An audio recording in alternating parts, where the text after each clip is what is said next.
एक गांव में एक भिखारी रहता था। उसकी कद काठी मजबूत थी, लेकिन काम करने से वह हमेशा बचता था।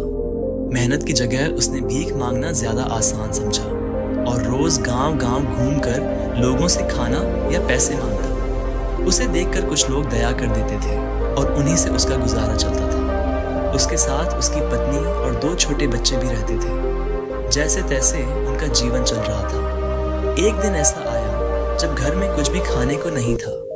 बच्चों की भूख से हालत खराब थी, पत्नी चिंतित थी। उस दिन भिखारी सुबह सुबह निकला कि शायद कुछ मिल जाए। उसने आसपास के कई गांवों में भीख मांगी, लेकिन उस दिन शायद उसकी किस्मत सोई थी। किसी ने उसे कुछ नहीं दिया। बस एक व्यक्ति ने थोड़े से गेहूं दिए और दूसरे ने 2 रोटियां। वह थका हारा उन रोटियों और गेहूं के साथ अपने घर लौटने लगा। रास्ते में जंगल से गुजरते वक्त उसे एक बूढ़ा व्यक्ति दिखा जो पेड़ के नीचे बेहद कमजोर हालत में पड़ा था। भिखारी उनके पास गया और पूछा, बाबा क्या हुआ आपको? बूढ़े व्यक्ति ने कमजोरी से कहा, बेटा बहुत भूख लगी है, कुछ खाने को मिल जाए तो शायद जान बच जाए। भिखारी एक पल को ठिठक गया। उसके मन में द्वंद्व शुरू हो गया।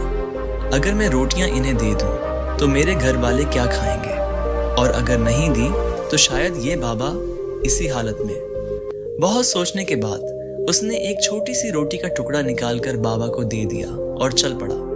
कुछ दूर जाने के बाद उसकी थैली से अजीब सी चमक निकलने लगी। उसने झोली खोली तो देखा जिसे वह रोटी का टुकड़ा समझ रहा था, वह अब एक सोने का टुकड़ा बन चुका था।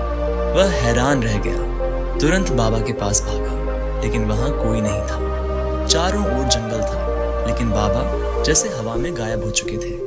अब उसे एहसास हुआ वो कोई साधारण बुजुर्ग नहीं थे। शायद ऊपर वाले ने उसकी परीक्षा ली थी। वह सोचने लगा, अगर मैं उन्हें पूरी रोटियां दे देता तो शायद पूरी झोली सोने से भर जाती। लेकिन मैंने डर और स्वार्थ में आकर वो मौका खो दिया। जरूरतमंद की मदद करने से कभी नुकसान नहीं होता। हम जितना दूसरों के लिए करते हैं उसका फल हमें कई गुना होकर लौटता है, चाहे आज, कल या किसी और रूप में। आज के दौर में लोग तकलीफ में पड़े इंसान को देखकर मुंह फेर लेते हैं। मैं क्यों मदद करूं, किसी और को करने दो। यही सोच हमें इंसान से भी नीचे ले जाती है। पर याद रखो, एक छोटी सी मदद किसी की पूरी जिंदगी बदल सकती है। अगर आपको यह कहानी पसंद आई हो तो वीडियो को लाइक करें, शेयर करें और चैनल को सब्सक्राइब करना न भूलें। मिलते हैं अगली कहानी के साथ। भरोसा रखो, दया रखो और दिल बड़ा रखो।